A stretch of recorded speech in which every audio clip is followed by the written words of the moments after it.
Agora, tem um destaque de segurança pública porque um condomínio em Madureira, zona norte do Rio de Janeiro, convocou uma assembleia entre os moradores para votar a aprovação de um pagamento de uma taxa mensal. Agora, sabe para quem? Para o crime organizado. A quantia de R$ 1.800 seria para evitar o roubo e outros crimes contra os moradores do edifício. Esse condomínio fica muito próximo a uma comunidade, onde o tráfico de drogas é dominado pelo Terceiro Comando Puro. A Polícia Civil informou que vai instaurar um inquérito para investigar, apurar esse caso, e o síndico será chamado para depor. Você, Cristiano Beraldo, um condomínio, reúne os condôminos para votar um pagamento de taxa para criminosos, Cristiano Beraldo. Bem-vindo ao Brasil. E isso acontece em inúmeras localidades, porque essa é a realidade do país. E vou te dizer, esse condomínio vai pagar, porque se ele contar que o Estado vai dispor de viaturas e policiais para fazer a segurança e impedir retaliação por parte do Terceiro Comando Puro, sei lá como é que chama esse bando de vagabundo, a gente sabe que isso pode durar uma semana, um mês, mas não vai durar 5 anos, 10 anos. Porque se for atender este condomínio desta forma, vai ter que atender a cidade inteira. Isso é absolutamente inviável. Então, nós sabemos que tanto esse grupo criminoso como tantos outros impõem pagamento de taxa mensal em troca de segurança. Isso não tem absolutamente nada de novo, então não finjam indignação. Não finjam que o Estado agora vai tomar as rédeas e vai colocar o Terceiro Comando Puro, sei lá o quê, no seu devido lugar, que é na cadeia. Porque isso não vai acontecer, até porque se for na cadeia, eles já comandam as cadeias. Então, se esse condomínio não entrar num acordo, e que agora esse preço provavelmente vai dobrar, triplicar, em razão da exposição que houve.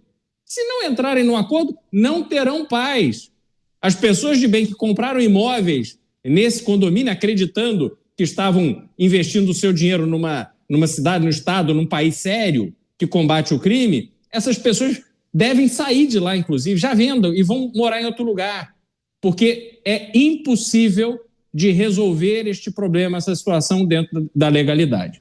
Pois é, mas eu acho que grande parte das pessoas sabia que comerciantes, pequenos empresários eram achacados, né? Tinham que pagar aquela mensalidade para que o criminoso não invadisse ou roubasse o seu estoque, ou sob o argumento de que o bandido ou aquele grupo criminoso iria proteger, enfim, aquelas coisas todas. Agora, um condomínio que paga uma segurança é uma surpresa para muitas pessoas. Você, Dávila, essa situação que envolve um condomínio que convoca uma assembleia com todos os condôminos para votar a aprovação de uma taxa de R$ 1.800 para o grupo que comanda ali aquela região. Caniato, é muito triste isso, porque mostra cada vez mais cidadãos de bem se curvando, se dobrando ao crime. Seja pagando taxa, seja aceitando que você compra gasolina adulterada de um posto controlado pelo crime, seja ceder para você poder ter gás e luz na comunidade. Tem taxa para tudo. Cada taxa dessa é um retrato triste de como o Estado vem perdendo espaço e cada vez mais o crime vem ocupando o lugar que deveria ser o lugar do Estado.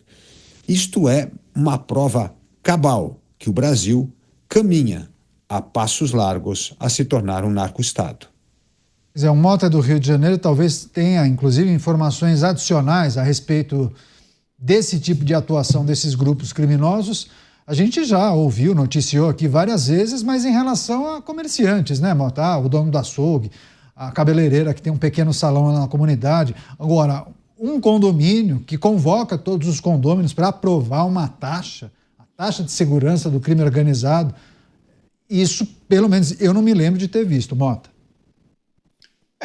Condomínio talvez seja a primeira vez. Esse síndico deu azar. Ele não precisava ter colocado na ata de convocação de forma tão explícita a razão. mas eu voto com o Cristiano Beraldo. Eu acho ridículo algumas manifestações que eu vejo de pessoas, como se isso fosse novidade absoluta no Rio de Janeiro. Não é questão do Estado estar perdendo espaço. A questão é que o Estado cedeu esse espaço. O Estado ofereceu esse espaço. O Estado determinou que o espaço fosse cedido a essas facções. Isso não existe forma disso ser considerado novidade aqui no Rio de Janeiro e em outros locais. Em 2019, quando eu passei pelo governo do Estado, em um determinado momento eu fui procurado por empresários que tinham um galpão de armazenamento industrial enorme junto de uma comunidade. Eles fizeram uma reunião comigo e me mostraram fotos que haviam sido tiradas das câmeras de segurança. E essas fotos mostravam comerciantes de drogas, de calção, chinelo, sem camisa, um fuzil. Eles bateram lá na porta da empresa para avisar que a partir daquele momento a empresa ia ter que pagar uma mensalidade, eu não me lembro o valor, eu acho que alguma coisa na ordem de R$15 mil em dinheiro de 2019. Era uma nova determinação da gerência ali da comunidade. Se eles não pagassem, então os traficantes não se responsabilizavam pela segurança dos funcionários. Os responsáveis por esse estado de coisas não são os condôminos, não é esse síndico. Os responsáveis por esse estado de coisas são aquelas pessoas em posição de autoridade que, por ação ou omissão, criam cada vez mais obstáculos ao trabalho da polícia e criam cada vez mais benefícios e proteções para os bandidos. Eu acho que tem muito disso que o Mota traz, né, Beraldo? Quando a gente tenta fazer uma rápida reflexão sobre esse momento que nós estamos vivendo, em algumas localidades isso é muito nítido, e aí a pergunta da população, bem, como chegamos até aqui? E aí o Mota com muita propriedade fala, bom, mas o Estado cedeu, né? Acho que isso é muito importante que a gente reforce e sublinhe, e aí talvez a gente possa trazer um exemplo de pouco tempo, que é a DPF das favelas, aquela decisão da justiça brasileira, e aí eu fui surpreendido no dia de hoje com uma notícia que trata de uma consequência àquela última decisão da justiça em relação à DPF das favelas. E aí a notícia trata do seguinte, que o Rio de Janeiro planeja retomar o território ocupado nos complexos de favelas pelo crime organizado. Eu penso, bom, quanto tempo não se passou e agora eles têm essa ideia de retomar esses territórios? E aí, claro que me vem à cabeça aquele programa, né? As UPPs, as Unidades de Polícia Pacificadora, que todos se lembram bem. Não vai ser um trabalho fácil, né? Retomar esses territórios, né, Cristiano Beraldo? Quais são os principais desafios para que isso seja efetivado e implementado? Nada disso importa, Caniato. O que importa é que tem show da Lady Gaga. O Rio de Janeiro incorporou o pão e circo de uma forma impressionante.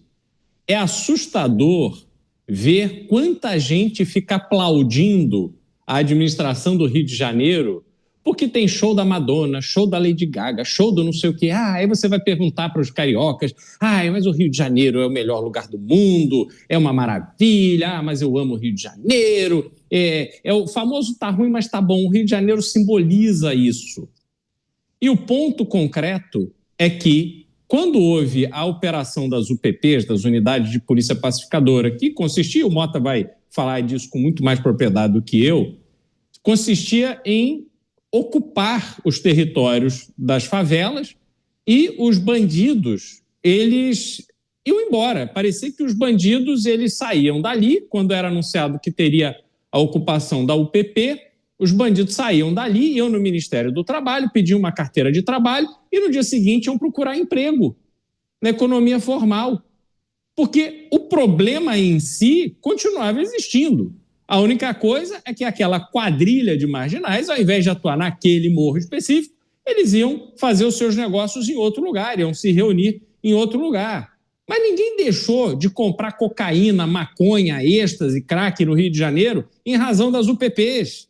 A turminha do Leblon não deixou de fumar maconha em razão das UPPs. O fluxo de drogas continua igual. O número de pessoas que é o usuário que financia o tráfico de drogas. Pessoas precisam ter essa consciência. Ficam aí muito indignadas, mas estão pegando o seu dinheiro e financiando a violência que atinge a elas próprias. Então, esse estado que acontece no Rio de Janeiro, onde as pessoas se habituaram a se relacionar com esses absurdos, isso não se resolve só com ocupação, não. Ocupação é fundamental, porque a ocupação é minimamente o resgate de áreas onde o Estado perdeu a sua soberania. Isso é inaceitável num país. Só que você tem que tratar o problema do crime de A a Z. E isso envolve legislação, isso envolve aplicação da lei, envolve o Ministério Público, envolve equipar, preparar e pagar bem as polícias, envolve uma série de coisas. Só que o Rio de Janeiro, Canhata, a gente está falando dessa notícia agora do condomínio, mas a gente precisa se lembrar que acho que foi ano passado a notícia de que tinha facção criminosa cobrando de morador de rua R$50 para eles continuarem morando na rua, na área dominada por aquela facção criminosa. Esta é a realidade. É a realidade, é o camelô que paga dinheiro para o fiscal da prefeitura e paga dinheiro para o chefe da região. Pô, isso aí é todo dia, isso é o cotidiano. Mas tem show da Lady Gaga, então tá tudo bem e vamos vivendo a nossa vida. Pois é, você, Dávila, trouxe essa informação que inclusive é destaque em alguns portais de notícias, que o Rio de Janeiro pretende retomar alguns territórios ocupados por facções criminosas, inclusive o Supremo Tribunal Federal, naquela flexibilização, na mudança da DPF das favelas, estabeleceu alguns objetivos, né, para o Rio de Janeiro em relação à criminalidade, à segurança e por aí vai. E a retomada de alguns territórios, inclusive, é colocado como um objetivo. Inclusive, há tratativas nesse sentido. A Secretaria de Segurança Pública, Procuradoria da Justiça, enfim, várias instituições e figuras debruçadas para pensar na melhor modelagem, mas invariavelmente vão esbarrar naquele modelo implementado, salvo engano, na gestão de Sérgio Cabral com a DPF das favelas, UPP, as UPPs nas favelas do Rio de Janeiro. Dávila. Renato, o histórico não é bom. Não conseguiram recuperar território, não conseguiram manter a lei e a ordem por muito tempo. Parece muito mais, o Mota entende mais do assunto, mas me parece muito mais uma maquiagem do que uma real solução de política pública para resolver um problema. E o que é assustador é que este modelo está se expandindo para o resto do Brasil. Isso acontece em Fortaleza. O crime organizado vem controlando cada vez mais território na Amazônia, inclusive ali com o comércio, com o garimpo ilegal de ouro. Ou seja, é o oposto que nós vemos. Nós vemos cada vez mais o Estado perdendo, cedendo o controle sobre o território no Brasil. E isso é assustador.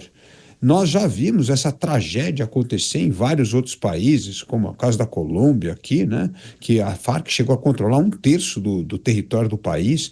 Então, assim, a perda do controle do Estado, o Estado cedendo espaço para o crime organizado avançar, não é mais uma coisa circunscrita ao Rio de Janeiro. É um modelo de exportação para outros estados brasileiros. Então, eu não vejo o Estado atuando para combater o crime organizado. Eu não vejo o Estado tomando medidas efetivas para reduzir a atuação do crime organizado em atividades lícitas e ilícitas. Então, nós estamos perdendo essa batalha. Infelizmente, como eu disse, o Brasil está a caminho de se tornar um narco-estado. Mota, os desafios são enormes, né? Complexos. Muito já foi feito, alguns resultados positivos, muitos resultados ineficientes, enfim, que não fizeram absolutamente nenhuma diferença para o dia a dia da população, quando a gente olha para a segurança. E aí essa ideia de retomar alguns territórios. Pode ser um bom começo? Claro, a polícia do Rio de Janeiro faz o seu trabalho. A polícia do Rio de Janeiro faz até um trabalho que não é dela, porque a polícia do Rio de Janeiro enfrenta uma guerra. A polícia não é feita para lutar guerras. A polícia não é feita para enfrentar criminosos com fuzis, com granadas. Mas é isso que acontece aqui no Rio de Janeiro. Eu vou contar para vocês um caso para mostrar onde está o problema. Um promotor de Pernambuco me contou esse caso. Um criminoso foi condenado por homicídio a 14 anos, tráfico de drogas 8 anos e porte de arma 2 anos. Ele ficou preso no Complexo do Curado, em Pernambuco. Acontece que a Corte Interamericana de Direitos Humanos emitiu uma resolução em novembro de 2018. A Corte determinou que as condições do Complexo do Curado eram subhumanas e que todos os criminosos presos lá deveriam ter as suas penas, o tempo que eles cumpriram, contado em dobro. Ou seja, eles saíam da cadeia na metade do tempo. Isso valeu para esse criminoso, que tinha sido condenado por homicídio, tráfico e porte ilegal de arma. 87 dias depois de sair da cadeia, ele disparou 5 tiros contra a companheira. Agora, dia 7 de maio, ontem, ele foi novamente condenado a 11 anos e 4 meses por tentativa de feminicídio. Feminicídio, né, que é a coisa mais importante para a esquerda, é o único crime que parece que a esquerda reconhece depois do crime de opinião, é feminicídio. Está aí, 11 anos e 4 meses. Vocês têm algum palpite de quanto tempo esse criminoso reincidente vai ficar na cadeia? Quando a gente contar os benefícios de progressão de pena, de remissão de pena por leitura, já esse criminoso estará de volta às ruas. Já foi condenado por homicídio, disparou 5 tiros contra a sua mulher, em breve ele estará de volta ao convívio social. O problema não está no Rio de Janeiro. O problema não está só na ocupação de territórios. O problema não está num condomínio que não vê nenhuma saída a não ser pagar uma extorsão aos criminosos para poder sobreviver. O problema é o sistema de justiça criminal do Brasil, que é uma piada de mau gosto. Pois é, os temas ligados à segurança pública sempre geram debates muito importantes, reflexões fundamentais para você que acompanha a programação da Jovem Pan News. A notícia em destaque: uma facção cobrando mensalidade para não roubar moradores. Aquela coisa, olha, vocês têm que pagar todo mês um valor para que o nosso grupo não assalte as pessoas que saem do prédio a pé, de carro, de bicicleta. A gente vai seguir acompanhando essas movimentações.